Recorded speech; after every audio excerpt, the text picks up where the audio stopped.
Welcome. Thank you for joining us again today as we take another look at a true story from Reddit. This story was posted by AlioB10 in the R Paranormal subreddit. He goes on to explain his paranormal encounter. Stumbling upon the identity of a ghost spirit.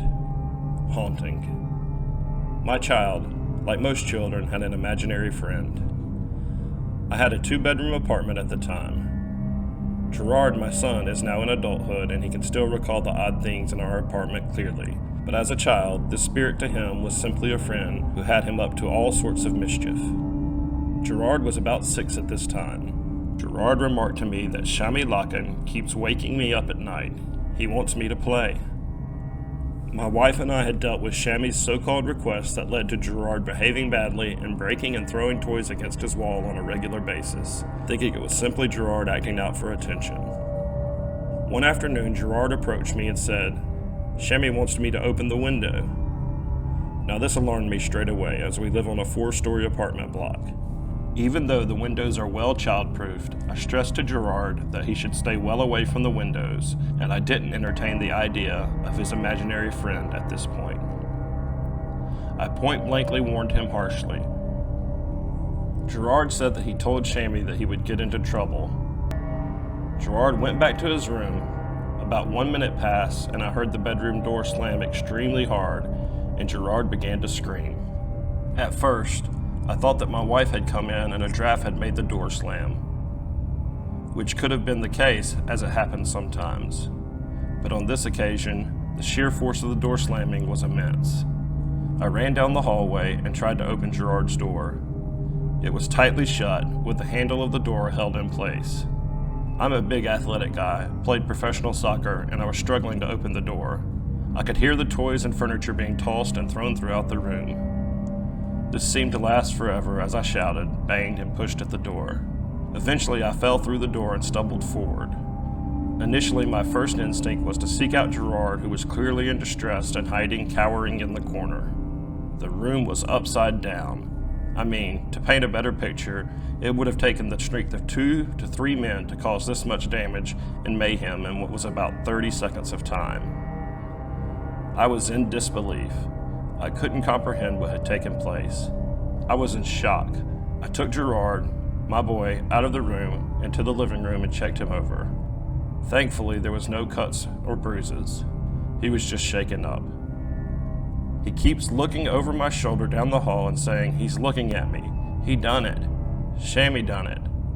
That evening, my wife returned from work and I explained what had happened and tried to reason and rationalize what actually had happened to her. The following day, we organized for a Catholic priest with whom I was friendly with to bless our residents out of sheer, a mix of fear and what-ifs. I wasn't a great believer in the paranormal. This was something I simply could not explain.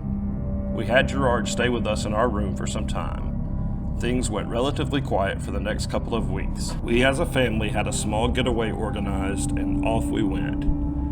We had a nice 2 weeks away. Upon return, when opening the apartment door, a strange smell had hit me. Fishy, musty, heavy, awful smell.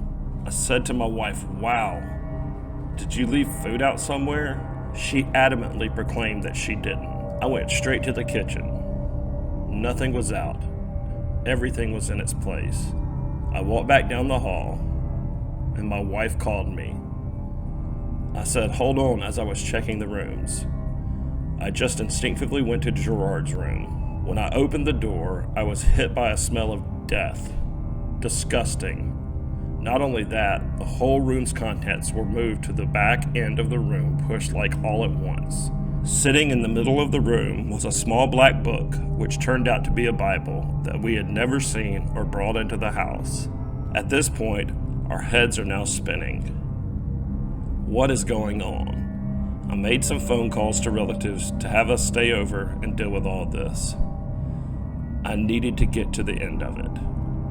My wife showed me some letters we had received, one of which was very interesting.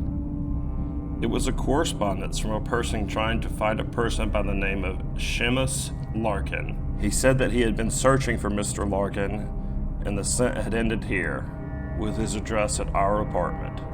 Through my own investigations, I approached the council and found out that 3 years before we purchased the apartment, that a person by the name of Shamus Larkin was found dead at this residence with no known other members of his family to contact. Needless to say, this news had us freaked out. We made some plans to deal with the problem. We decided to ask that he move on spiritually, which didn't work as we had numerous but not so violent episodes thereafter. Eventually, we just had to sell up and simply move on. That brings us to the end of today's true story. Much thanks goes out to Redditor Aliob10 for giving us permission to share this creepy story. And we thank all of you for joining us for another scary true story from Reddit. Please show us your support by hitting that like button, subscribing, sharing, and leaving a comment. Until the next one.